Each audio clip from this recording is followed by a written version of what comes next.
Hi, my name is Kyle. I have been working here as the principal of a private school in this town. Whenever I have some free time, especially at the weekend, I like to relax for a while here. You see, this is the most beautiful park here. Today, as I am here, I feel like telling you my story. The story of my struggle and success in a school that was slowly, but surely losing its reputation, owing to mismanagement, incompetence, lack of discipline and so many other similar reasons. If you find value in this story, please like, share and subscribe. Your comments too are welcome. Now, let my colleagues and students tell you the story. You are all welcome. Well, Sir Kyle's first days in the school were quite eventful. We did enjoy our time with him as students, but we knew that at least half of our teachers were unhappy with him. The reason was, of course, he was a strict administrator, or I would say most teachers thought that he was going to make their lives tough. You know, I had been working here for only some 6 or 7 months when Sir Kyle was appointed. I was sure from the first staff meeting that this man had it in him, you know, the guts to run this school as he wished. He sounded very confident. In my opinion, he was really good and fast at making plans according to the situation, and I should say, he had a remarkable ability to execute those plans.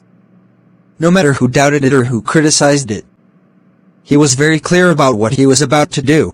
Honestly speaking, I never liked him in those first days. I felt, just like many other teachers, that he was a dictator. Many could hardly help laughing whenever he presented his plans. One day, I had a dispute with him over the timetable. He had given me an extra division of Standard 8, and I felt it was too much. All the notebook correction, paper evaluation, progress cards and scholastic records. Oops. I just lost my cool. However, he convinced me at the end. You know, he was really good at that. It's all nonsense, actually. At least 4 or 5 teachers were on long leave. 2 or 3 others, really efficient ones, had just resigned before Sir Kyle was appointed. So, naturally he was left with no other option than assigning a few more periods to each. And he made the best timetable in just 2 days. Had it been someone else, we would have got no free periods at all. It was the first time he proved his efficiency. As a matter of fact, most teachers had no complaints about the timetable. However, a few were prepared to criticize him irrespective of what he did. Of course, he made the best timetable. But, the teachers, not all of them but some were really aggressive, because they were quite underpaid in those days. How much do you expect an underpaid teacher to do? There is a limit, isn't it? And, in this school, the increment and perks were never based on performance. So why would anyone welcome such extra hours of work? Yes, indeed. They were underpaid. Not all of them. There were a few teachers who were paid handsomely. Now, why was it so? Were they great performers? No, not exactly. Within a few weeks after my appointment, I could see the root cause of the problem. The first issue was that the management was not observing enough. A few teachers who were in charge of different sections had hijacked the whole administration of the school. Only those who were in the good books of these corrupt teachers would be eligible for a deserving hike in their salaries. However, the underpaid teachers were made to work longer hours without rest. As a result, skilled teachers quit whenever they had better opportunities. In conclusion, a few teachers who pretended to be the best were taking credit of the results achieved by some silent, yet efficient teachers. This had to change first. Everyone should be given equal opportunities, and the rewards must be strictly on the basis of performance, I decided. Within a couple of months, his plans were clear to everyone. Fortunately, the management had seen an efficient principal in him already. He got some new teachers appointed. And, you know what? He interviewed them in a professional manner. We had never seen such interviews before. Yes, the interview was quite a pleasant experience. It was not just about asking some stupid questions to the applicants to make them feel ignorant. There were receptionists to make them feel welcome.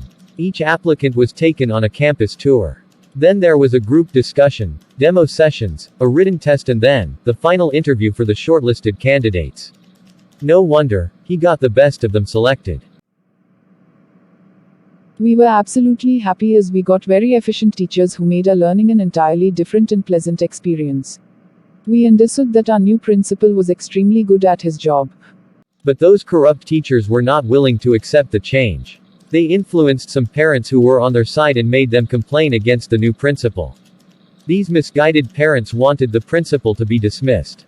But, I would say, it is part and parcel of the business. From my own experience, I can say that you find two kinds of people in every organization. The people who accept the change and the people who resist the change. Some people resist first, but when you explain and support them, they accept it. Unfortunately, there are a few, 2 or 3 I say in every place who never accepts a change however good it is. The best option here is to fire them. Enough is enough, thank you for everything, and that's the door. This is what you need to tell them. And, that's what I did. I never regret it. On my part, I reported everything formally to the management.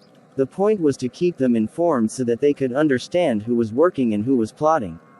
So, they declared their solidarity towards me, and I showed them the results of teamwork. Later, I never had to fire anyone. Over the years, the school regained its lost reputation and the teachers are all well paid now. The students are happy and so are the parents. So, the moral of the story is that if you are clear about what is right, have a plan and execute it. Explain it and support your team. Be fair yet firm when the situation demands. Success will be yours. Please subscribe the channel if you like it. Thank you for watching.